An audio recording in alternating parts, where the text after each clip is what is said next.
Friends, எல்லாரும் எப்படி இருக்கீங்க? உங்களை பார்த்ததுல எனக்கு ரொம்ப சந்தோஷம். இன்னைக்கும் நிறைய புது ஃப்ரெண்ட்ஸ் ஜாயின் பண்ணியிருக்கீங்க. எல்லாருக்குமே ரொம்ப ரொம்ப நன்றி. நம்ம சேனலை புதுசாக பார்க்குறவங்களா இருந்தால் சப்ஸ்கிரைப் பண்ணி வச்சுக்கோங்க. கூடவே இருக்கிற பெல் ஐக்கானே ப்ரெஸ் பண்ணி வச்சுக்கோங்க.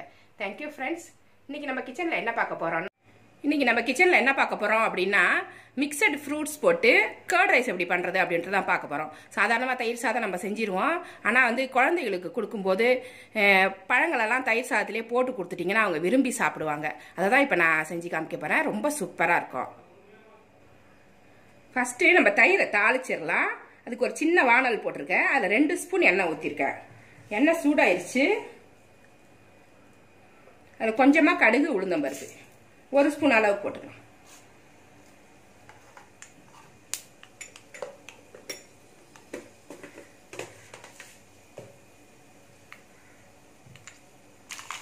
கடுகு நல்லா பொரிஞ்சிருச்சு. இந்த சமயத்தில் கருவேப்பிலை போட்டுக்கலாம்.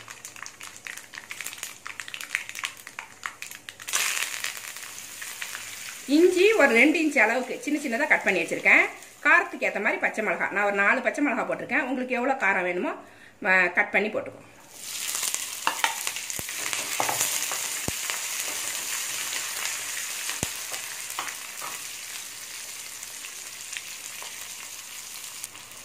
நல்லா வதங்கிடுச்சு.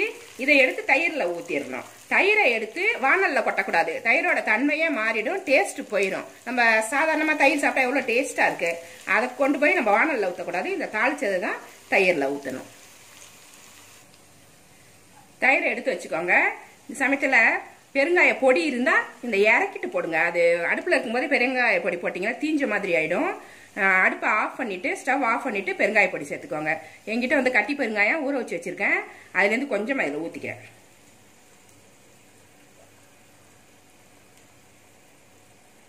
போதும்.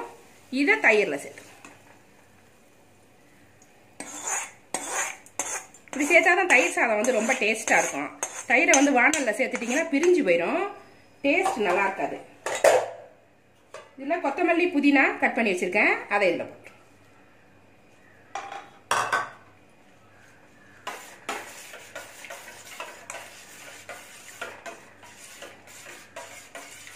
இது ரெடி ஆயிடுச்சு. சாதத்தில் போட்டு என்னென்ன போட்டு கிளறணுன்றதை அடுத்த ஸ்டெப் நம்ம பார்த்துடலாம். சாதம் வேக வச்சு எடுத்து வச்சுருக்கேன்.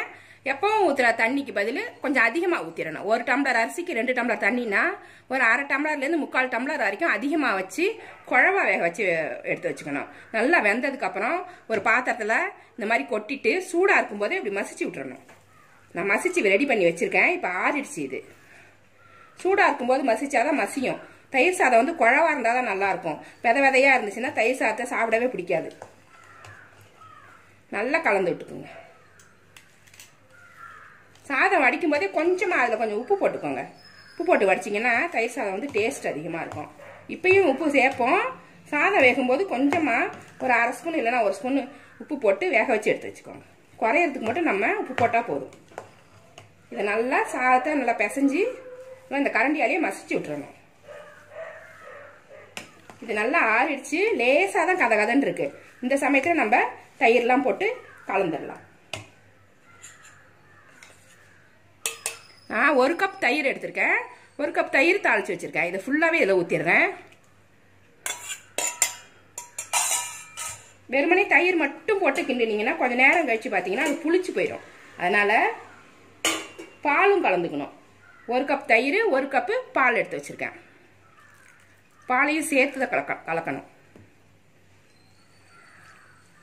வெறுமனே தயிர் மட்டும் சேர்த்திங்கன்னா நேரம் ஆக ஆக நம்ம புளிப்பு வாசனை வந்துடும். ஆஃபீஸ்க்குலாம் எடுத்துகிட்டு போக முடியாது. காலையில் நம்ம கிளறி வச்சிட்டோம்னா சாயந்தரம் வரைக்கும் நைட்டு கூட சாப்பிடலாம். இதை புளிக்கவே புளிக்காது.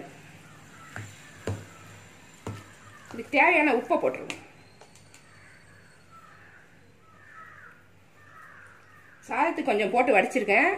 அது போக அப்பப்போ டேஸ்ட் பண்ணி பார்த்துட்டு போட்டுக்கலாம். நம்ம 2 ஸ்பூன் அளவுக்கு போடுறேன். நான் இதை நல்லா கிளறி ரெடி பண்ணிக்கணும்.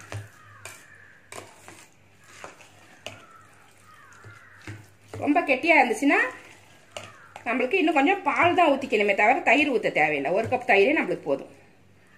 கொஞ்சம் கெட்டியாக இருக்குது. ஏன்னா ஆறிடுச்சுனாக்கா இறுக ஆரம்பிச்சிடும். ரொம்ப கெட்டியாயிரும்.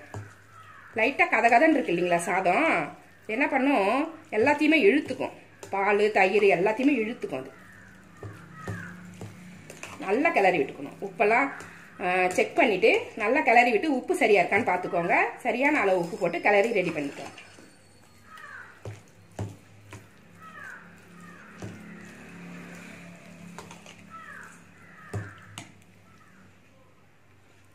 எல்லாத்தையுமே கரெக்டாக கிளறியாச்சு. உப்பெல்லாம் சரியாக இருக்குது.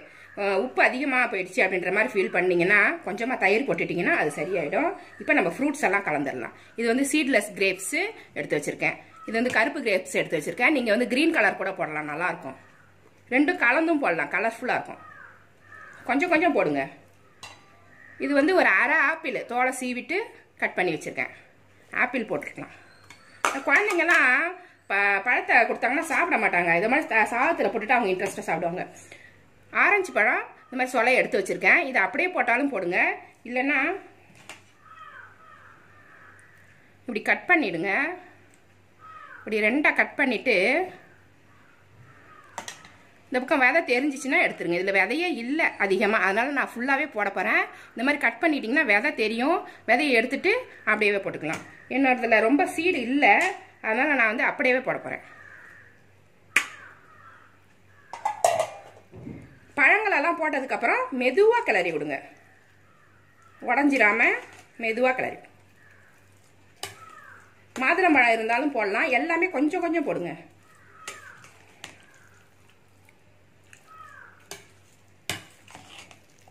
இந்த வெயிலுக்கு இந்த மாதிரி பழத்தெல்லாம் கட் பண்ணி போட்டு தயிர் சாதம் செஞ்சு ஒரு கப்பில் கொடுத்துட்டிங்கன்னா குழந்தைங்களும் ஜாலியாக சாப்பிடுவாங்க. உடம்பு வந்து குளிர்ச்சியாக இருக்கும். வெயில் ஜாஸ்தியாக இருக்கு இல்லைங்களா, இந்த மாதிரி பழங்கள்லாம் சாப்பிடும்போது வேர்க்குருலாம் வராது, சூடாகாது உடம்பு.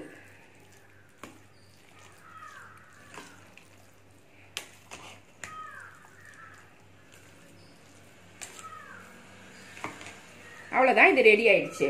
இதுக்கு சைட் டிஷ்னு பார்த்தீங்கன்னா உருளைக்கிழங்கு மசாலா பண்ணி வச்சுருக்கேன். சூப்பராக இருக்கும். நல்லா காரம் போட்டு பொரியல் பண்ணி வச்சுருக்கேன். இது செம்ம மேட்சாக இருக்கும். இந்த மாதிரி காரமாக ஏதாவது வாழைக்காய் பொரியல், உருளைக்கிழங்கு பொரியல் இந்த மாதிரி காரமாக பண்ணிக்கிட்டிங்கன்னா இதுக்கு நல்லாயிருக்கும். இது ஒரு பிளேட்டில் எடுத்து வச்சு காமிக்கிறேன் உங்களுக்கு. ரெடி ஆனதுக்கப்புறம் இது மாதிரி இருக்கும். சாப்பிடும்போதே பழங்களோட சேர்த்து சாப்பிட்றதால ரொம்ப டேஸ்ட்டாக இருக்கும். குழந்தைகளுக்கு ஈஸியாக நம்ம கொடுத்துடலாம். இதுக்கு சைட் டிஷ்னு பார்த்தீங்கன்னா நான் உருளைக்கிழங்கு பொரியல் எடுத்து வச்சுருக்கேன். ரொம்ப நல்லாயிருக்கும். இந்த ரெசிபி உங்களுக்கு பிடிச்சிருந்தா நம்ம சேனலை சப்ஸ்கிரைப் பண்ணி வச்சுக்கோங்க. கூடவே இருக்கிற பெல் ஐக்கானே ப்ரெஸ் பண்ணி வச்சுக்கோங்க. லைக் பண்ணுங்கள், ஷேர் பண்ணுங்கள், கமெண்ட் பண்ணுங்கள். இவ்வளோ நேரம் என்னோட வீடியோவை பார்த்தா எல்லாருக்குமே நன்றி. Thank you friends.